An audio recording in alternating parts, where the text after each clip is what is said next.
Good evening. I'm putting a little bit of light in here so I don't look so dull. But good evening. I'm getting ready for bed, and a new week is beginning. And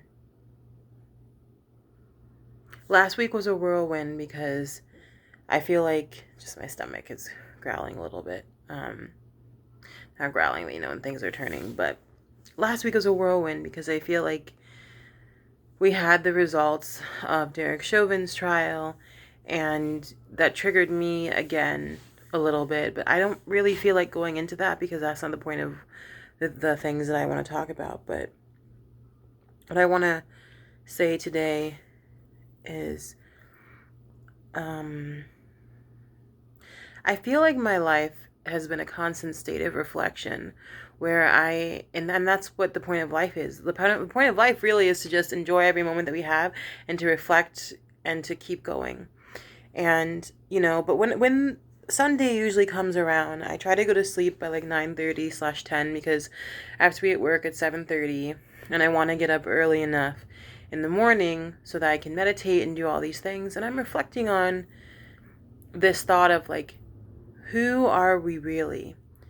And why do I ask that question to myself, and do I, pose it to you, whoever is watching this?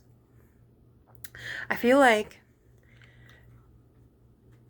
people of all ages, and this is not just a teenage thing, this is something that even people up into their 70s and 80s go through. I mean, I talk to people who are elderly and they're still trying to figure out who they are.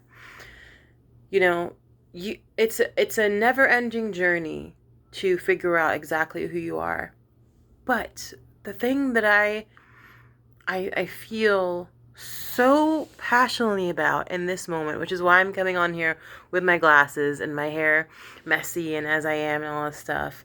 I actually think my hair looks kind of cute, but I come on here with this question of, are we being honest with about the person that we really are? Like, who are we really?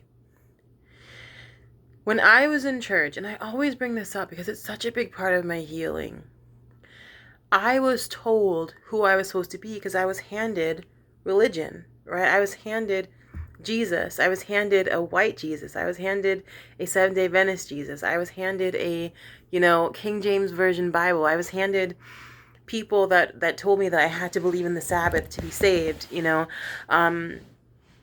so I've been taking this time to really deconstruct who I am. And another question that has come up to me is, who am I? And it's deeper than who am I outside of religion, because when it comes to life, you have to really just envision who you are and be very honest about that. And so this whole weekend, I've reflected on the things that I've lost, and I've lost, some friendships, but also in a good way, because I don't feel bad about them, because I think I have a lot of people in my life that are amazing, but I also have people in my life that I feel like we're just not on the same wavelength, and that's okay. And I also think that there are communities that I used to be part of that I don't resonate with anymore. Because I really and truly just want a bit, like, the kind of person that I am is someone who does not want to continue with trauma.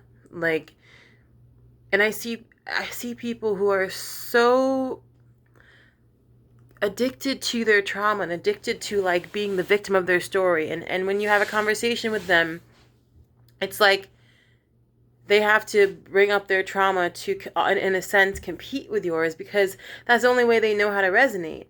And I am the kind of person that really, really wants to be full of compassion, like, but also full of understanding that things that have happened to me in the past are in the past now. And if I want to be a peaceful person who is not stuck to and navigating life through this old lens of Christianity that I had, or navigating life with my trauma, or navigating life through people who are honestly pessimistic, or people that are not in this peaceful way. Because when I say peaceful, I'm not when I say peaceful, for me, I define peace as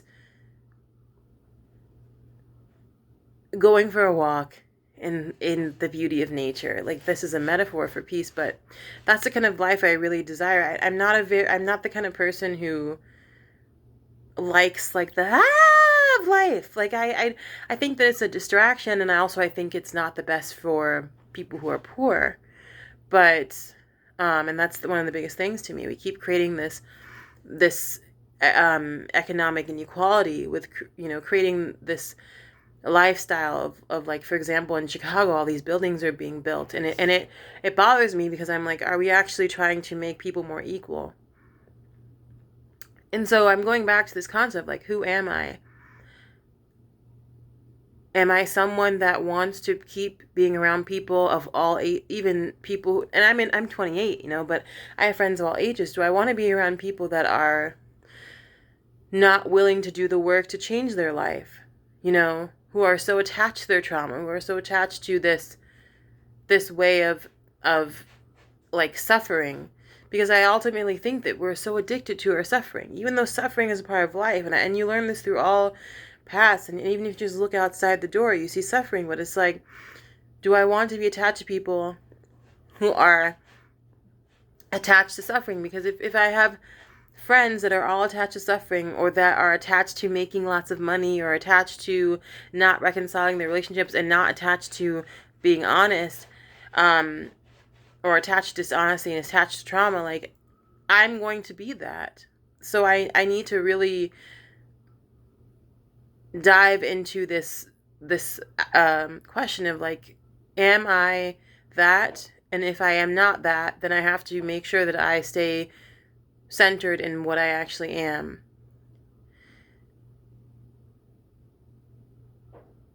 And the quarantine has really enlightened me, because it was and is, because we're still in a quarantine, a very hard process of losing jobs, losing people, the trauma of isolation, the unnatural part of isolation.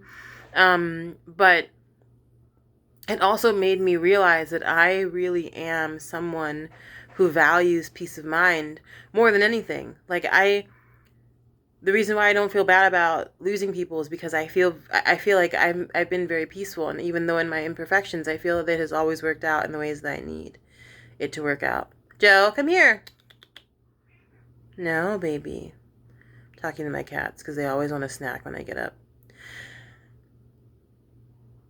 My long-term goals in life are to be very, very rooted in meditation and in the ways of Buddha, and understanding different religious paths to serve me in terms of social justice, and a deeper understanding of life in terms of the historical context that religion has helped, but also to just understand that I can move past my trauma, and that's why I really want to be which is why I want to go back to school, and I am, looking into going back to school this year, next year, to become a psychotherapist and to help families, and also to study interreligious paths, but mostly like Buddhism as a way of life, and, dabbling in the others. But I just feel like, anyways, I can talk about religion in another video, but my purpose in life, I feel, is really to emulate peace and compassion, and to create centers of peace and compassion and trauma healing. And I have to really change my circles to be circles of people that are really focused on that path of being.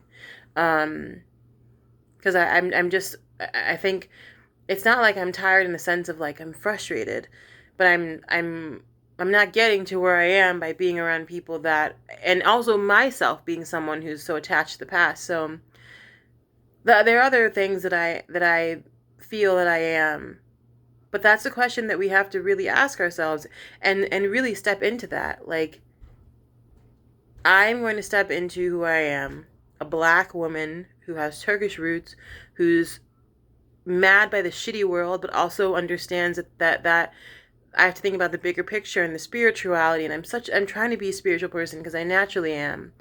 So the thing that I will work on I'm continuing to work on, and that people of all ages need to work on, is who are you? Who are we? And that's what's going to really help humanity. Have a great night.